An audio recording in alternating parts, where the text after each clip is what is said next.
Bonjour à tous. Merci de votre présence à cette table ronde autour de 5 Scrum Masters du plateau Soft d'Orange, dont l'objectif est de partager avec vous aujourd'hui quelques retours d'expérience. Est-ce qu'il y a des Scrum Masters parmi vous? Ok. Je vous présente Gilles Viviès, Bruno Margarita, Julien Rossignol, Béatrice Kring. Bonjour. Et Thibaut Cellier.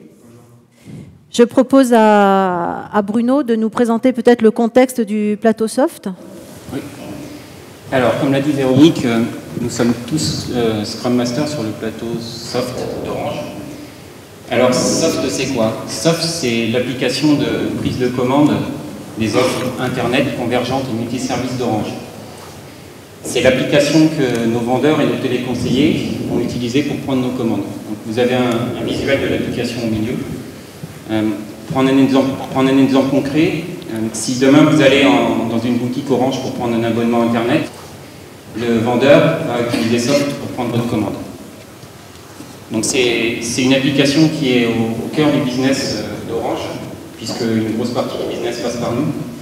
Et à terme, ça va le devenir encore plus, puisqu'on est censé devenir l'appli unique de prise de commande pour nos vendeurs, pour toutes les offres grand public. C'est un projet qui a commencé il y a maintenant 5 ans, d'abord avec une petite équipe, et on a grossi progressivement pour atteindre, aujourd'hui on est près de 70 personnes qui travaillent sur un plateau agile sur ce projet. C'est aussi un des projets qui a permis, je pense, de lancer l'agilité chez Orange.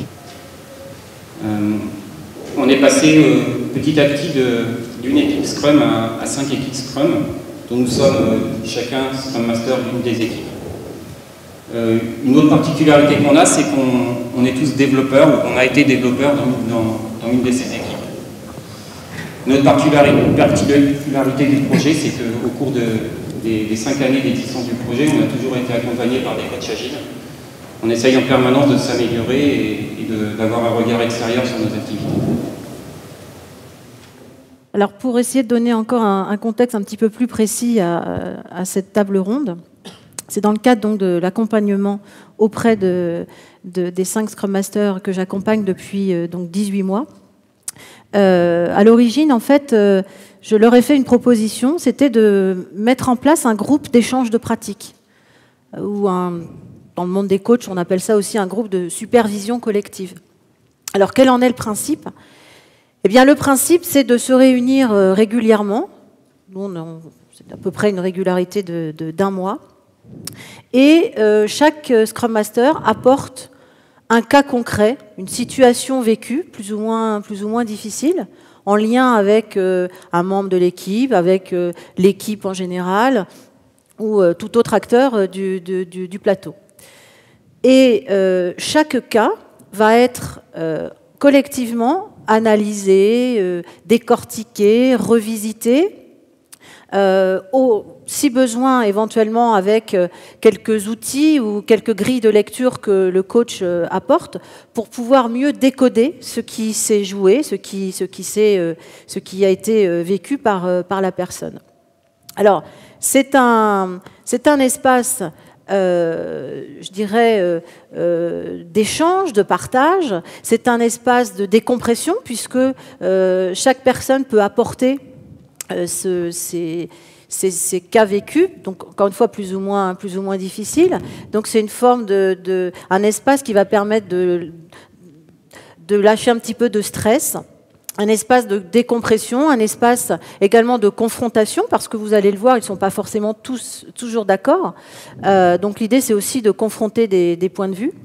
Et puis un espace aussi de capitalisation, puisque l'idée, c'est vraiment de bénéficier des retours d'expérience des uns et des autres. Hein. Et puis de faire monter en compétence l'ensemble des Scrum Masters. Alors, le point de départ que je leur ai proposé, c'était de se référer aux 10 comportements du servant leader. Certains d'entre vous, peut-être, connaissent ma vision du Scrum Master en tant que coach au service de son équipe. Donc, nous nous sommes référés à ces 10 comportements, et le travail du groupe a été de voir, au travers des cas apportés par chacun, comment incarner ce servant leader. Comment tendre vers ces comportements et éventuellement voir quelles sont les difficultés rencontrées pour devenir ce servant leader. Donc ça a été notre point de départ. Et puis, au fil de l'eau, donc comme je vous disais, ça fait à peu près 18 mois que nous travaillons ensemble, et bien au fil de l'eau, nous avons produit une checklist. La checklist, alors aujourd'hui, elle compte 52 bonnes pratiques. Elle n'est évidemment ni définitive ni exhaustive, mais l'idée, c'est d'avoir, voilà, pour incarner ce servant leader, eh bien, quelles sont les bonnes pratiques? Quelles sont les tâches que nous devons mettre en œuvre pour devenir ce Scrum Master? Alors, l'objectif de cette table ronde aujourd'hui, c'est de partager avec vous, alors non pas les 52 bonnes pratiques, mais une sélection que nous en avons faite au travers de 3 thèmes. Le premier thème portera sur les changements de posture induits par le Scrum Master Servant Leader. Le deuxième thème portera sur la motivation de l'équipe. Et le troisième thème sur cette équipe, on parle d'équipe responsable, auto-organisée. Eh bien, donc ce sera le troisième thème. Voilà, et donc à chaque fois, on essaiera d'illustrer avec ces quelques bonnes pratiques.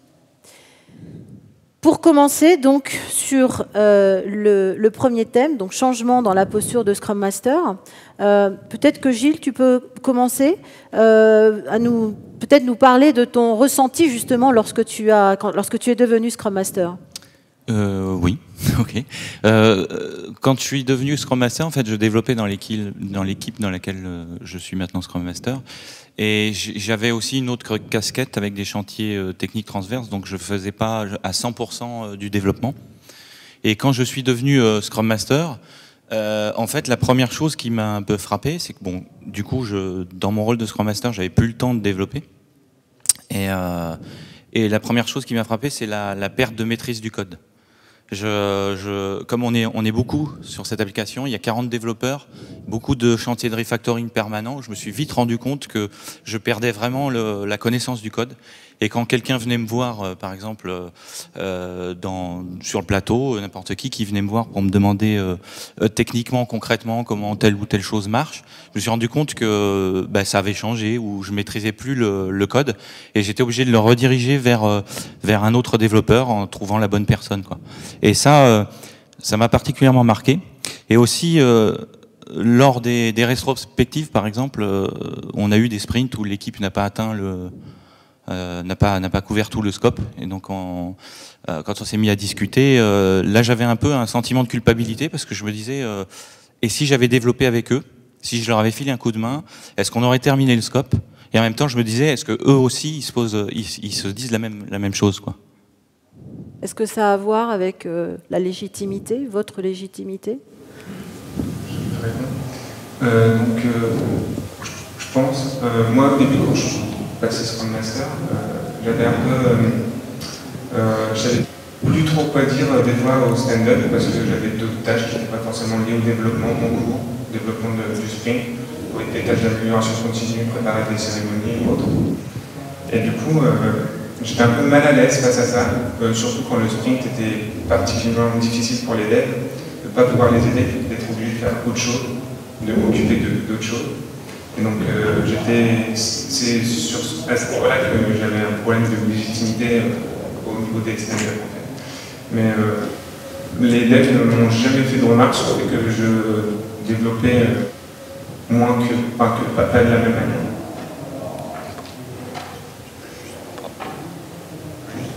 Juste rapide, ça m'aidera à comprendre. Comment est-ce que vous êtes devenu Scrum Master? Comment ça s'est passé? Est-ce que vous aviez été nommé, choisi par l'équipe? Alors, donc, ça va être, je pense, peut-être un peu long pour vous répondre. Ce que je vous propose, c'est qu'on garde un petit espace à la fin pour vos questions. Et puis bien entendu, on sera disponible pour y répondre. Oui, parce que si on doit raconter le passé de chacun, ça va peut-être être un petit peu long. Moi, je voulais juste rebondir sur ce qu'a dit Thibaut. Je suis assez d'accord. Un des gros problèmes qu'on a, c'est que notre travail est difficilement quantifiable. Il est souvent pas forcément visible. Et on ne produit pas forcément quelque chose qui a un rapport direct avec l'objectif du sprint. Je pense quand même que la grosse majorité du travail qu'on fait en tant que Scrum Master reste quantifiable. Alors pas tout, mais on n'oublie pas que ce qu'on fait est en rapport direct avec l'équipe. Donc si on veut être totalement transparent avec elle, on est obligé d'en parler, notamment au stand-up. Ouais, c'est vrai, mais c'est vrai si tu te cantonnes aux tâches classiques du Scrum Master, comme animer les cérémonies, lever les obstacles. Mais c'est plus compliqué si, sur les aspects coaching de notre travail. On passe beaucoup de temps à connaître son équipe, à comprendre le process, à pousser l'amélioration continue. Et les équipes n'ont pas forcément connaissance de cet aspect de notre travail. Et ça, c'est problématique au niveau de la légitimité. Mais et je voulais dire aussi, si on ne fait pas de dev, en fait, souvent, quand on aborde les problèmes, en fait, concrètement, de code et tout ça, moi, je me dis souvent, si j'étais dans le bouillon avec eux, je serais certainement plus légitime, quoi. Et des fois aussi, je prends l'exemple, par exemple, l'autre jour, j'arrive dans l'open space, donc c'est notre grand bureau, notre bureau principal où il est assez grand, et j'arrive dans l'après-midi et je vois que les post-it des tâches n'avaient pas beaucoup bougé. Et donc j'arrive devant et un petit peu pour les challenger, pour faire un peu d'humour, de fun et tout, je leur dis mais c'est bizarre, qu'est-ce qu'ils ont ces post-it là, ils sont complètement collés. Et je dis mais on a collé des super sticky ou quoi? Vous savez, les super sticky sont les marques qui collent particulièrement de... Et là, je me dis, j'aime bien faire des petites blagues comme ça, mais des fois, j'ai toujours dans le coin de ma tête, je me dis, quelqu'un un jour va me dire, mais t'as qu'à en prendre une de tâche, toi, de dev, t'as qu'à en dépiler. Donc, du coup, il y a toujours aussi la peur de passer pour le petit chef qui contrôle l'équipe, quoi. Ça, c'est important hein, pour vous tous d'ailleurs, hein, de ne pas apparaître comme le petit chef. Oui, c'est d'autant plus vrai que, comme je l'ai dit dans la présentation, on est tous à la base développeurs. Et si on apparaît comme le chef de l'équipe, vu qu'on a toujours un avis technique sur les choses, si on est des anciens développeurs, notre avis risque de primer sur les autres membres de l'équipe. Alors, je vais quand même rajouter une nuance par rapport à ça, c'est que ça va vraiment dépendre de la maturité de l'équipe et de l'expérience des gens qui la composent. Si par exemple je suis Scrum Master d'une équipe où tous les développeurs ont chacun une dizaine d'années d'expérience, je pense honnêtement pas que mon avis va primer sur celui de l'autre, mon avis technique. Par contre, là où effectivement il y a un vrai risque, c'est pour les profils plus juniors qui ne connaissent pas forcément Scrum et qui peuvent vite faire le raccourci entre ce Scrum Master qui gère un peu l'équipe, qui anime les cérémonies, donc c'est lui le chef. Donc là, c'est vraiment notre travail du coup au quotidien de lui expliquer comment on fonctionne et que donc on parlait du servant leader, donc on est au service de l'équipe et pas à l'inverse. J'ajouterais aussi que le fait d'être Scrum Master fait qu'on est exigeant et qu'on est obligé finalement de trouver des moyens plus subtils pour pas apparaître en fait comme un chef. Moi, je sais que j'ai eu le cas d'une personne qui était peu présente lors des stand-up et où toute l'équipe en fait se posait des questions sur les sprints, sur ce qu'elle faisait. Donc c'était quand même une situation assez difficile. Et donc lors d'une rétro, j'ai demandé finalement si c'était possible que l'on s'échange en fait nos numéros pour nous informer en cas d'absence ou trop tard pour éviter d'attendre pour rien. Et finalement, sans autorité, le problème s'est résolu et l'équipe a compris en fait l'importance du stand-up. Bruno, tu disais que vous étiez tous Scrum Master et développeurs. C'est compatible les deux? Alors, de mon côté, mon avis a changé sur le sujet. J'ai été pendant assez longtemps un fervent défenseur du Scrum Master, à la fois Scrum Master et développeur. Je pensais que c'était un très bon moyen de comprendre les problématiques de l'équipe et de mieux savoir comment on pouvait l'aider. Ce qui, je pense, est vrai. Le problème avec cette approche, c'est que si je suis à la fois développeur et Scrum Master, et si je prends des tâches de développement, quand je prends une phase de développement, je vais chercher à l'amener à terme. Et je ne sais pas s'il y a des développeurs dans la salle, mais le développement est une activité assez chronophage et ça prend toujours plus de temps qu'on a prévu au début. Et puis si si le scope de l'itération, enfin si l'itération n'avance pas suffisamment vite, on va clairement chercher à prendre des tâches de dev pour aider son équipe. Et tout ça, ça se fait, à mon avis, toujours au détriment des tâches de Scrum Mastering. On fait systématiquement passer son travail de Scrum Master au second plan. Je pense que ça a aussi à voir avec la légitimité dont on parlait tout à l'heure. Quand on devient Scrum Master, on a souvent tendance à revenir vers des tâches de développement parce que c'est quelque chose qu'on maîtrise plus et souvent qu'on aime plus. Et du coup, c'est le travail de Scrum Master qui risque de passer à la trappe. Voilà, donc au final, moi je suis plutôt un partisan du Scrum Master à plein temps, du moins dans notre contexte. Je pense qu'on a suffisamment de choses à faire sur le plateau pour améliorer le fonctionnement de l'équipe, améliorer le fonctionnement du plateau pour faire en plus du développement. Je crois que tout le monde n'est pas d'accord avec ça. C'est pas l'avis de Julien, je crois. Ouais, pas exactement. Ouais. C'est vrai que moi je reste un fidèle du Scrum Master développeur. Alors évidemment, il faut toujours que l'équipe soit suffisamment mature pour ça, mais j'ai toujours cet objectif principal toujours en tête qui est de me dire qu'en tant que Scrum Master, je dois me rendre le plus inutile possible. Et en gros, me rendre inutile, c'est faire en sorte que tous les rôles qu'on peut avoir, les rôles d'intendance, les rôles d'animation, tous ces rôles-là soient bien partagés au sein de l'équipe. Du coup, si l'équipe est bien organisée, donc si elle est vraiment auto-organisée, ça me laisse du temps du coup pour faire du développement comme n'importe quel membre de l'équipe, même si j'ai toujours ma petite casquette de Scrum Master. Alors moi, je suis un petit peu partagée sur les avis aussi, et je pense qu'il faut quand même continuer à développer un peu, mais en évitant en fait les tâches critiques du sprint, en fait pour éviter de négliger les tâches de Scrum Master. Et pour cela, je pense que les meilleures solutions, c'est prendre par exemple des anomalies ou faire du binomage ou participer au code review. Moi personnellement, ça me permet en fait de garder cette proximité avec mon équipe et également de raccrocher en fait le fonctionnel à quelque chose de concret. Comme vous le voyez, on n'est pas tous d'accord. Par contre, on est tous d'accord sur une chose, c'est que si on ajoute plusieurs rôles, il faut obligatoirement que les tâches de Scrum Mastering passent avant les tâches de l'autre rôle. Et en étant Scrum Master et développeur, est-ce que ça vous laisse une certaine impartialité vis-à-vis des autres parties prenantes, des autres corps de métier? Alors, pour moi, c'est un autre point en faveur du Scrum Master à plein temps. C'est que si on est Scrum Master et développeur, on n'est plus forcément impartial. Par exemple, si lors d'une discussion entre l'équipe de développement et le product owner, si on est développeur, on va avoir malheureusement instinctivement tendance à prendre parti pour l'équipe de développement, ce qui peut attiser les tensions alors qu'on est plutôt là pour les apaiser.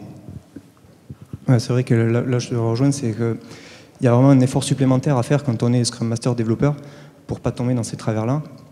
Et moi, personnellement, ce que j'ai appris avec le temps, c'est que quand on a un débat qui s'installe comme ça, donc c'est souvent en rétro, je me mets toujours dans la position de celui qui va poser les questions, donc je prends vraiment mon rôle d'animateur de cérémonie.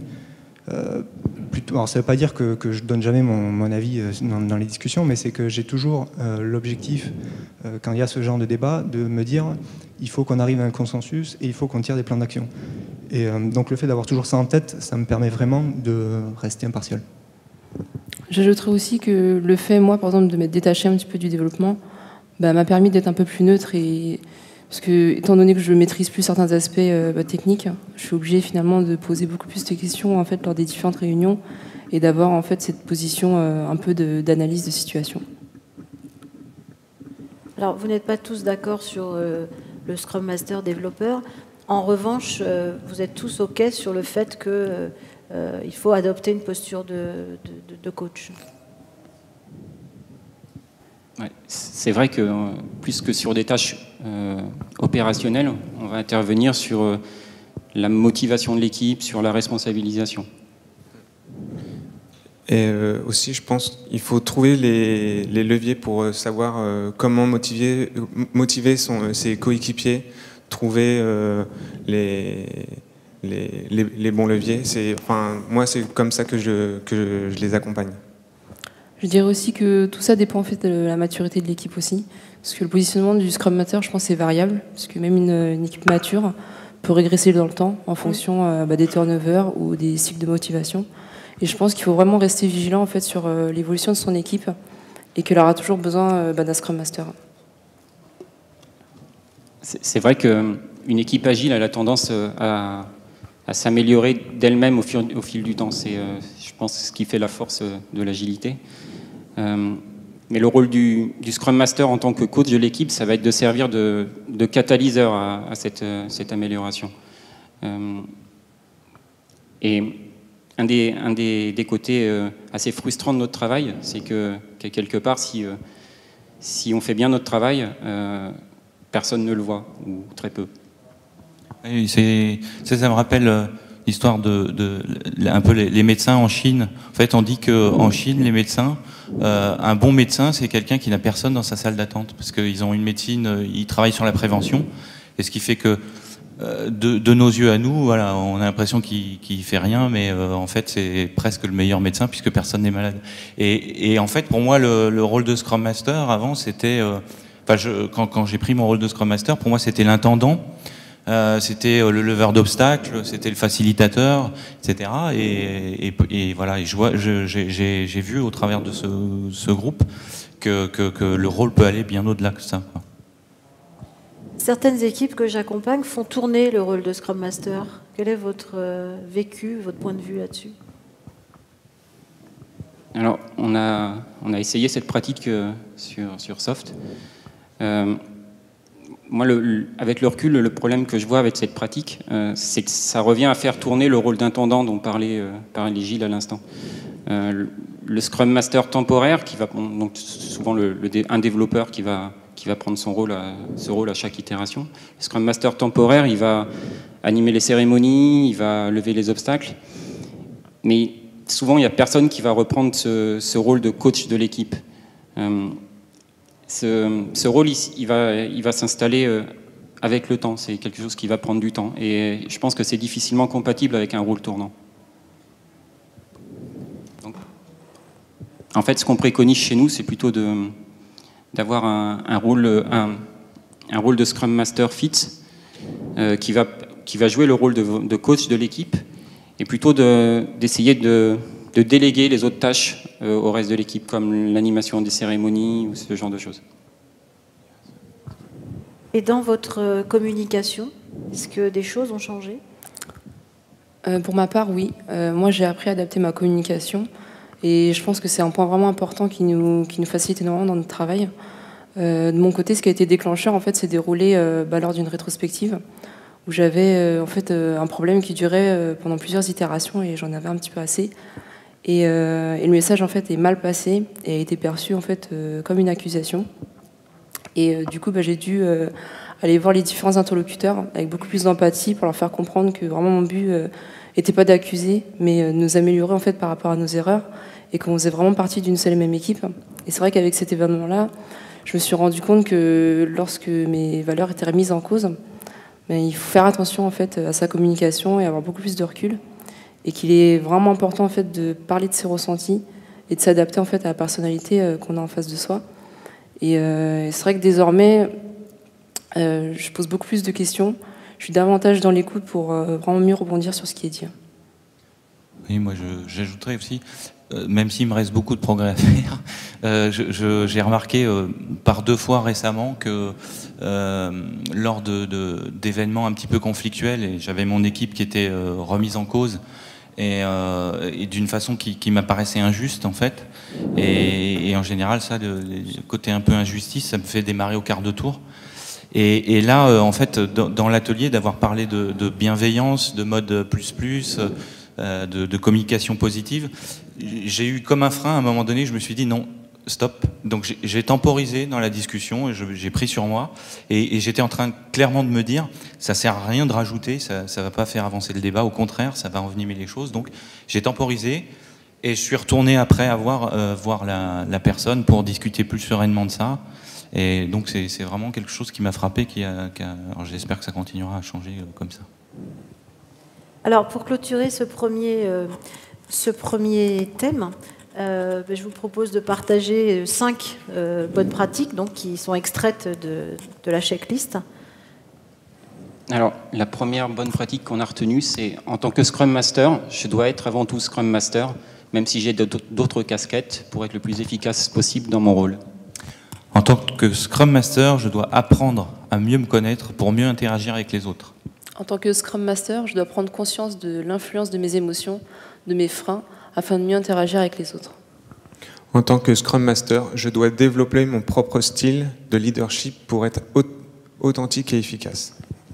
Et enfin, en tant que Scrum Master, je dois faire en sorte de me rendre inutile pour rendre mon équipe autonome.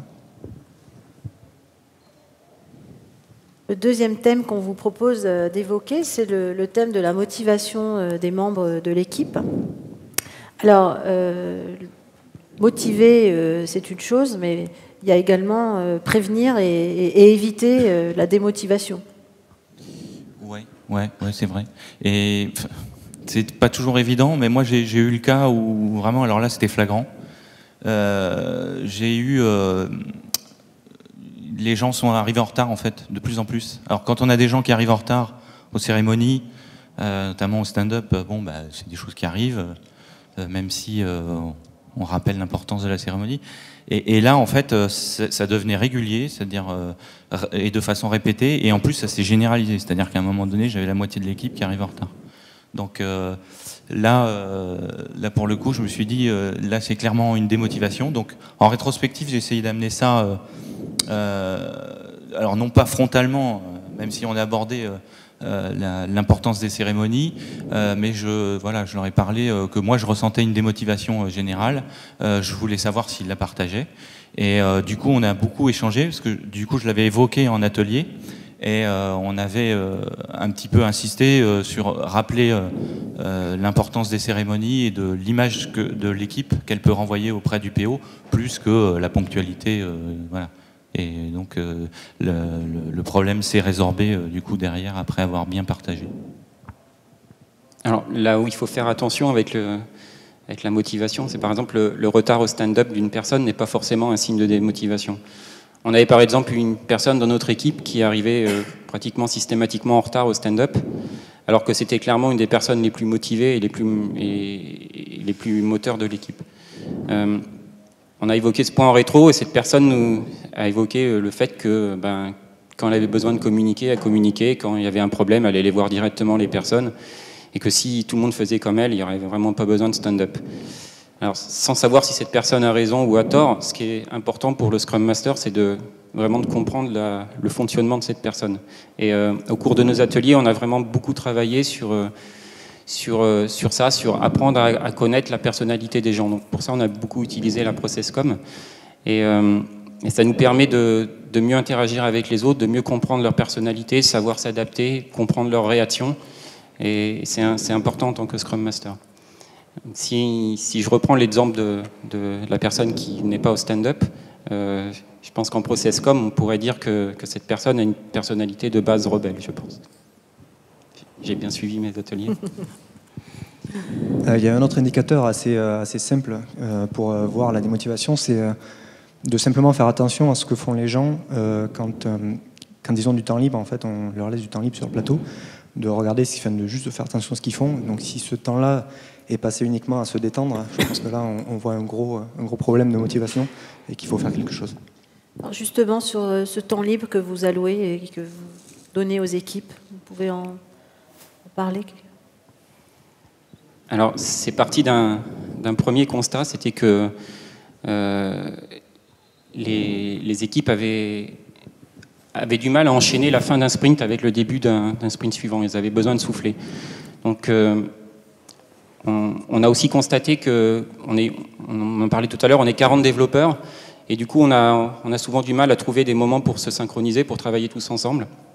Donc suite à ces 2 points, ce qu'on a fait, c'est qu'on a laissé une demi-journée de temps libre aux équipes entre la fin d'un sprint et le début de la suivante. Ce temps libre, les équipes l'utilisent souvent pour faire de la veille technologique ou pour lancer des chantiers d'amélioration continue. Ça peut être par exemple sous la forme de dojo. On fait souvent des dojos de développement sur le plateau.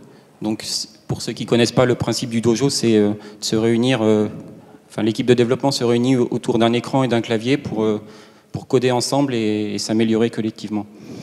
Alors les dojos, ça peut être sur du code de soft pour aligner les pratiques entre les différentes équipes ou les différents développeurs, ou parfois le midi, sur la pause déjeuner, les gens font des dojos sur des nouvelles technos, sur des façons de coder.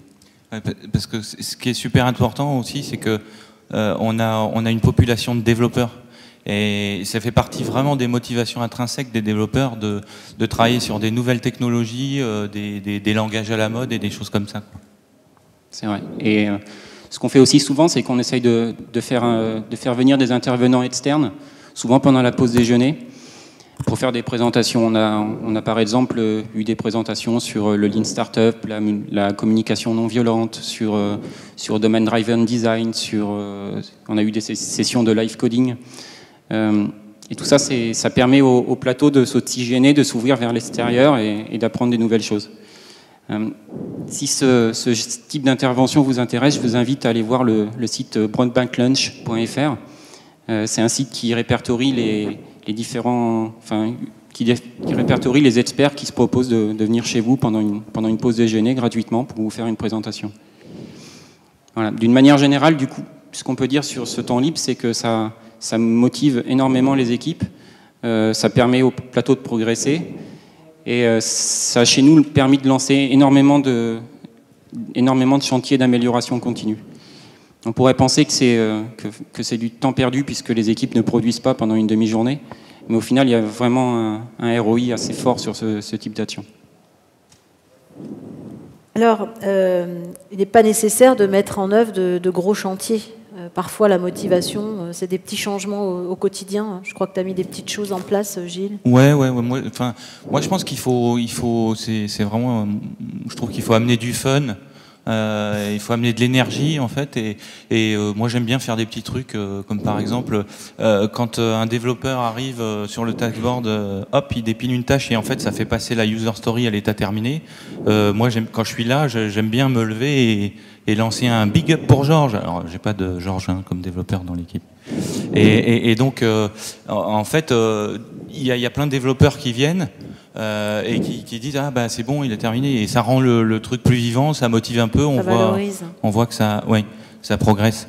Et de la même manière, par exemple, l'autre jour en stand-up, j'ai proposé à l'équipe, plutôt que de répondre aux 3 questions dont on parlait ce matin à la keynote, qu'est-ce qu'on a fait aujourd'hui, qu'est-ce qu'on va faire cet après-midi, etc.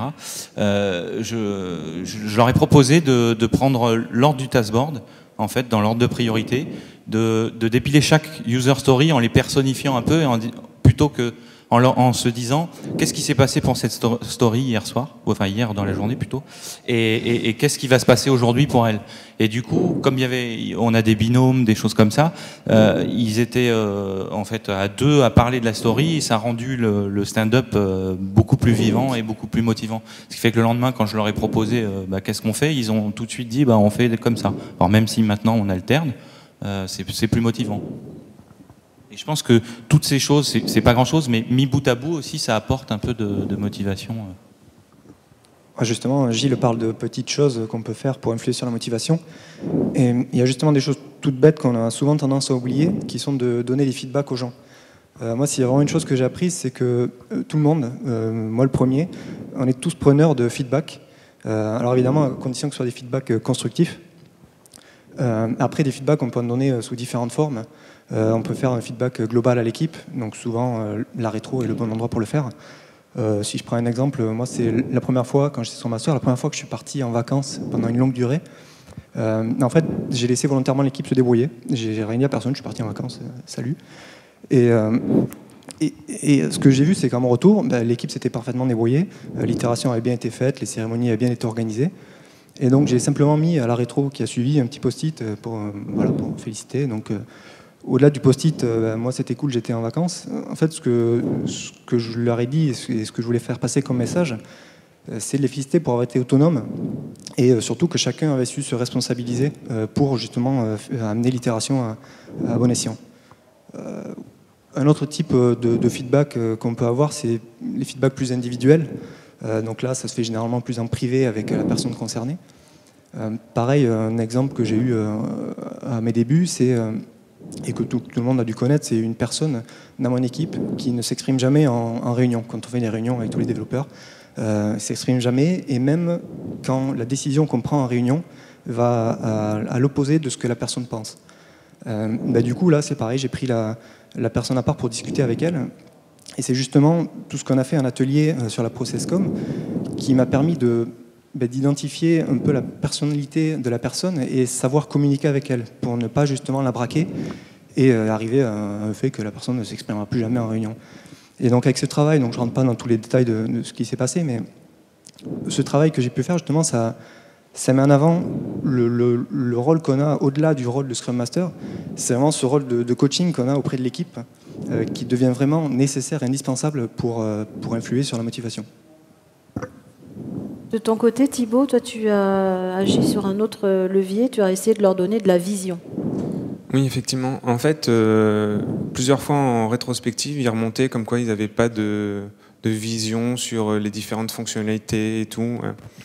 Et donc c'est vrai quand on présente des stories pendant des itérations, même nous, comme on faisait les macro-chiffrages, on avait une vision un peu au compte-gouttes.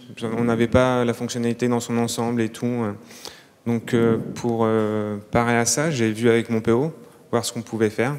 On avait une fonctionnalité qu'on a vu qui allait se dérouler sur 5-6 itérations. On s'est dit, tiens, on va peut-être faire une release, ce qu'on appelle une release planning meeting. Donc on a fait ça pour vraiment donner une vision globale à ce qui allait venir sur ces 5-6 itérations, donner une vision globale à notre fonctionnalité. Et donc pour pouvoir vraiment discuter, de voir toutes les stories, les chiffrer, les placer dans chaque itération, comment elles allaient s'agencer. Et aussi une chose qu'on ne faisait pas forcément avant, c'était tout ce qui était les risques. Donc on regardait l'ensemble des risques sur l'ensemble de ces 5-6 itérations, sur chaque story, sur chaque par rapport à s'il y a des choses qui allaient partir en MEP, s'il y avait des retours et tout, comment tout ça on allait le gérer en fait. Donc ça c'est quelque chose qui a été très important et on a eu un retour assez positif de la part des devs et même du PO. Oui, d'ailleurs Thibaut nous a aidé à le mettre en place aussi sur mon équipe. Et ce qui m'a frappé un peu, c'est le côté, quand on nous présente évidemment l'ensemble de la fonctionnalité, il y a un côté un peu le PO vous confie une mission, et c'est vrai qu'on avait les choses au compte-gouttes avant, et ce qui fait que les gens avaient l'air beaucoup plus motivés avec un peu l'envie d'en découdre, quoi. Alors pour clore ce deuxième thème, voici une autre sélection donc, de 5 bonnes pratiques. Alors le premier, en tant que Scrum Master, je dois encourager et féliciter l'équipe lors des fins de sprint pour entretenir sa motivation. En tant que Scrum Master, je dois régulièrement prendre la température de la motivation de l'équipe pour anticiper une possible démobilisation. En tant que Scrum Master, je dois sensibiliser tous les acteurs sur l'importance des cérémonies pour m'assurer de la présence des personnes nécessaires et du partage de l'information. En tant que Scrum Master, je dois proposer à l'équipe des séances de backlog grooming pour qu'elles aient une vision du produit et lui donner du sens. Et pour finir, en tant que Scrum Master, je dois dégager du temps pendant lequel chaque membre peut travailler sur d'autres sujets pour maintenir la motivation de l'équipe et développer la créativité des membres. Alors, il reste 10 minutes, pas 5, parce que nous avons commencé 5 minutes plus tard. Alors, on a le choix entre soit évoquer le troisième sujet, qui donc tourne autour de la responsabilité et l'auto-organisation, soit de répondre à vos questions. Donc, qui est pour continuer sur le troisième thème? Ok. Donc, ce que je propose, je ne vais peut-être pas vous poser toutes les questions que j'avais prévues, mais je vais en faire une petite sélection. Thibaut, par exemple, toi, tu as commencé à déléguer des rôles, notamment au niveau des rétrospectives. Oui, effectivement, on avait vu ensemble comment aborder une réunion et comment dérouler une réunion. Donc, du coup, en arrivant à ma rétrospective, j'ai proposé aux membres de mon équipe qu'on se répartisse un peu des rôles pour que tout le monde soit vraiment acteur de la rétrospective. Donc il y a différents rôles, il y a le timekeeper, l'observateur, le scribe et le pouce-décision. Donc c'est la personne qui va prendre en note et quand il y a des débats, qui va pousser un peu aux décisions, et l'animateur. Donc on a fait ça, les développeurs étaient partants pour le faire et ils ont vraiment bien aimé ça. Et ce qui était intéressant, c'était qu'au bout de 2-3 itérations, ils ont pris les rôles d'eux-mêmes, sans que j'ai besoin de le répéter. Il y a juste un rôle qui lui est un peu réservé, un sprint à l'avance, c'est celui de l'animateur, pour qu'il ait le temps quand même de préparer la rétrospective, ce qu'il veut faire comme type de rétrospective, etc. Et de façon plus générale, plus globale, tu as délégué d'autres rôles au-delà des cérémonies. Oui, effectivement. En fait, je me suis aperçu, et j'ai eu un retour aussi de la part des devs et du PO, que ça avait bien aimé, que ça les avait vraiment motivés. Et donc, j'ai voulu l'étaler un peu au reste de mon équipe et au niveau du sprint. Et en fait, avant, j'étais un peu responsable de beaucoup de choses et eux, du coup, forcément, de pas forcément grand-chose en termes de, je sais pas, responsable des bugs, celui qui va suivre les actions qui sont prises en rétrospective, celui qui va animer le bilan à la fin du sprint. Donc, on a décidé de se répartir ces rôles. Et du coup, ça, pareil, tout comme la rétrospective, ça les a vraiment motivés. Et ce qui est intéressant aussi, c'est les gens qui n'étaient pas forcément, on va dire, timides, un peu introvertis et tout, ont quand même pris des rôles comme animer une rétrospective ou présenter le bilan, et qui l'ont fait vraiment avec plaisir et qui sont même contents de pouvoir le refaire derrière, et ils sont vraiment motivés par ça. Ce qui est à noter dans l'équipe de Thibaut, c'est qu'il y a vraiment une relation de confiance entre les membres qui s'est instaurée et qui pousse des gens qui étaient assez réservés à la base et qui n'étaient pas forcément à l'aise en public, aujourd'hui à se lancer et à jouer carrément des mini-pièces de théâtre pendant les démos de fin de sprint. Et c'est vraiment cette relation de confiance qu'il faut essayer de construire et que Thibaut a réussi à mettre en place dans son équipe. Julien, ça vous a inspiré aussi dans ton équipe, hein, cette pratique de déléguer? Oui, tout à fait, ouais. Et c'est vrai, je le rappelle, c'est quand même l'un des grands intérêts des ateliers qu'on mène. C'est justement de s'inspirer des bonnes idées qu'on peut avoir à droite à gauche pour essayer de les copier, ou du moins de les adapter dans nos équipes respectives. Pour ce qui est de la rétro dont parlait Thibaut, j'ai repris l'idée de partager les rôles que j'ai proposé à mon équipe. Et donc ça a bien fonctionné, l'équipe s'est bien approprié tout ça, donc ça a fonctionné bien.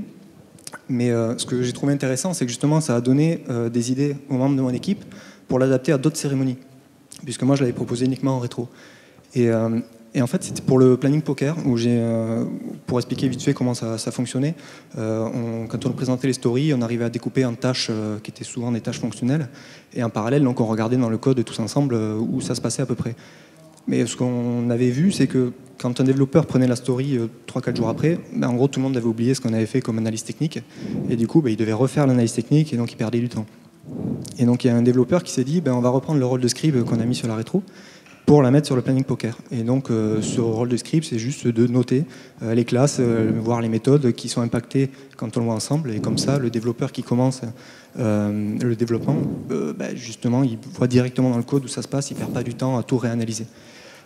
Donc ce que je trouve vraiment intéressant dans ça, c'est qu'on passe d'un mode où c'est le Scrum Master qui propose des idées à l'équipe, à un mode où l'équipe prend d'elle-même des initiatives et propose des idées. Alors, on va malheureusement pas pouvoir évoquer tous les points qu'on aurait voulu évoquer. Donc, je vous propose de clôturer à nouveau ce troisième thème avec les 5 bonnes pratiques extraites de notre checklist.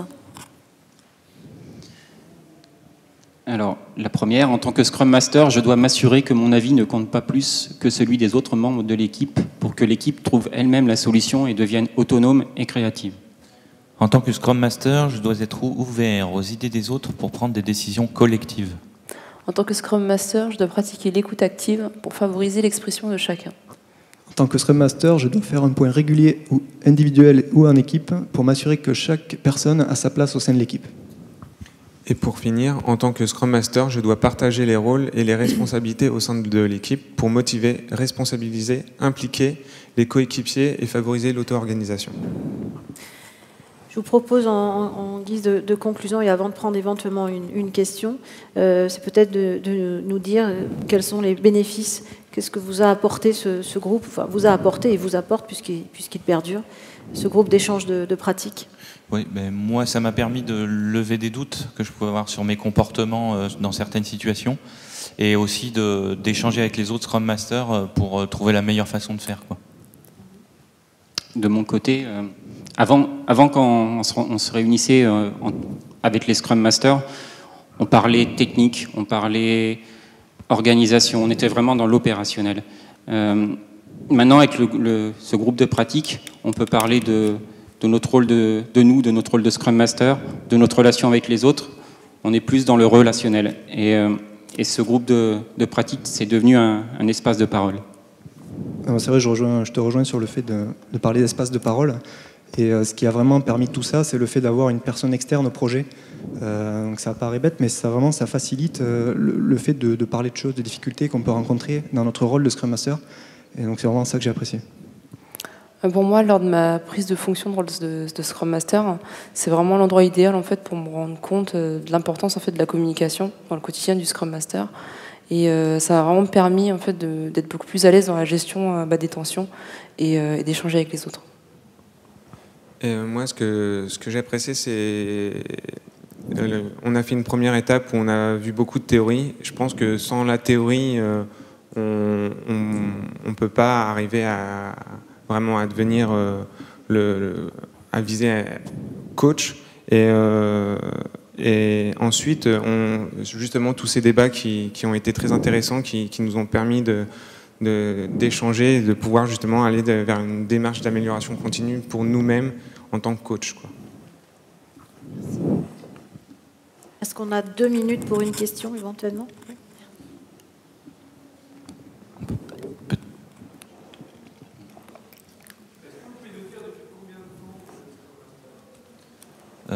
Moi, pour ma part, depuis juillet de l'année dernière, et développeur depuis 15 ans.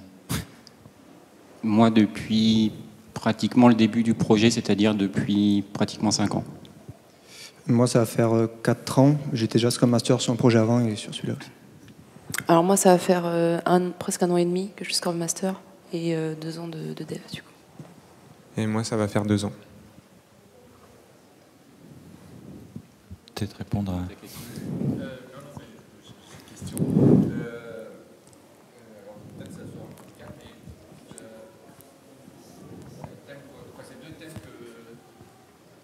Oui, j'avais 2 questions du coup. Alors, c'était déjà votre rôle avec le PO, ça n'a pas été trop abordé, j'ai l'impression, quoi, plus le rôle avec les membres d'équipe. Et puis ma question, c'est, vous parliez de feedback, est-ce que vous aviez du feedback des utilisateurs de votre produit ? Est-ce que vous arrivez à mettre en relation les membres de votre équipe avec les utilisateurs du produit ? Parce que vous parlez pas mal de motivation, etc. J'ai l'impression que c'est un problème qui... Vraiment ?